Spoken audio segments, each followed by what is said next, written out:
بسم اللہ الرحمن الرحیم۔ زاد الطالبین کا دوسرا باب ہے، جملہ اسمیہ، سبق نمبر 7 ہے، دعا عبادت کا مغز ہے۔ یہ حدیث مبارک کا ترجمہ ہے۔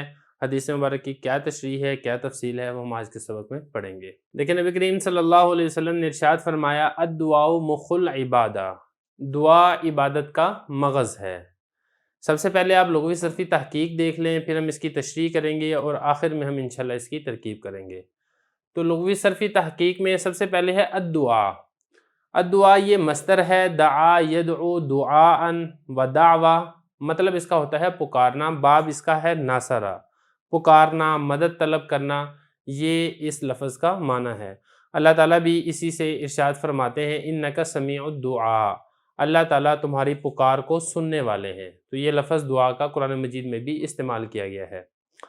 آگے ہے مخ۔ مخ کہتے ہیں ہڈی کو، ہڈی کے گودے کو، اس کی جمع آتی ہے مخاخ۔ تو عبادت یہ پہلے گزر چکا ہے۔ اب چلتے ہیں اس حدیث کی تشریح کی طرف۔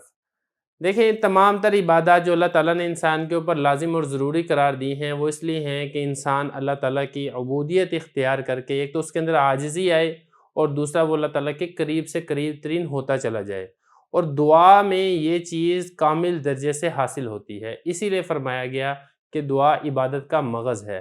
اللہ تعالیٰ بھی قرآن مجید میں ارشاد فرماتے ہیں، ان الذین یستکبرون عن عبادتی سیدخلون جہنم داخرین، یعنی وہ لوگ جو میری عبادت دعا سے تکبر اور بڑائی کرتے ہیں تو وہ ذلیل اور خوار ہو کر جہنم کے اندر داخل ہوں گے۔ تو وہاں پر بھی عبادت سے مراد ہے دعا۔ تو یہاں پر بھی مطلب یہی ہے کہ جو دعا مانگنے سے تکبر کرتا ہے، دعا مانگنے میں چونکہ ایک عاجزی ہوتی ہے، اور جو شخص دعا مانگنے سے تکبر کرتا ہے تو ایسے شخص کو اللہ تعالیٰ پسند نہیں کرتے۔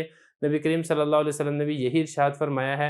حضور اکرم صلی اللہ علیہ وسلم نے ارشاد فرمایا کہ اللہ تعالیٰ سے مانگا کرو، جو شخص اللہ سے نہیں مانگتا اللہ اس سے ناراض ہو جاتا ہے۔ تو اس لیے دعا عبادت جو بھی آپ کریں، کوشش کریں اس کے آخر میں آپ دعا لازمی مانگیں، اور دعا کے اگر آپ آداب کا خیال رکھیں گے تو پھر اس دعا کی قبولیت کے امکانات زیادہ ہیں۔ دعا کے آداب کیا ہیں؟ لیکن دعا کے آداب میں سے پہلا ادب تو یہ ہے کہ دعا کے شروع میں آپ اللہ تعالیٰ کی تعریف کریں، پھر نبی کریم صلی اللہ علیہ وسلم پر درود شریف پڑھیں، پھر اس یقین کے ساتھ دنیا اور آخرت کے بارے میں دعا مانگیں کہ جو بھی مانگنا ہے وہ میں اللہ سے مانگ رہا ہوں، اللہ تعالیٰ میری پکار کو سن رہے ہیں اور اس پکار کا جواب دیتے ہیں، میری ضروریات اور حاجات کو پورا کرتے ہیں۔ آخر میں دوبارہ درود پڑھیں، کوشش کریں درمیان میں بھی درود پڑھیں۔ لیکن ایک چیز اور جس کا خیال رکھنا ضروری ہے وہ یہ ہے کہ کسی گناہ کی دعا نہ مانگیں اور قطع رحمی کی دعا نہ مانگیں، ان امور کی دعا نہ مانگیں جو عقلاً محال ہوں، عقل اس کو تسلیم نہیں کرتی۔ مثال کے طور پہ کوئی شخص یہ دعا مانگنے لگ جائے کہ یا اللہ یہ اس سوئی سے اونٹ کو گزار دے۔ اب عقل اس چیز کو محال سمجھے، اللہ تعالیٰ کے لیے تو خیر کوئی چیز محال نہیں ہے، لیکن عقلاً جو چیزیں ممکن نہیں ہیں ایسی چیزوں کی دعا نہ مانگی جائے، یا شرعاً جن چیزوں کو منع کیا گیا ہے ان چیزوں کی دعا نہ مانگی جائے۔ تو یہ جو چیزیں ہیں ان کا خیال رکھنا ضروری ہے۔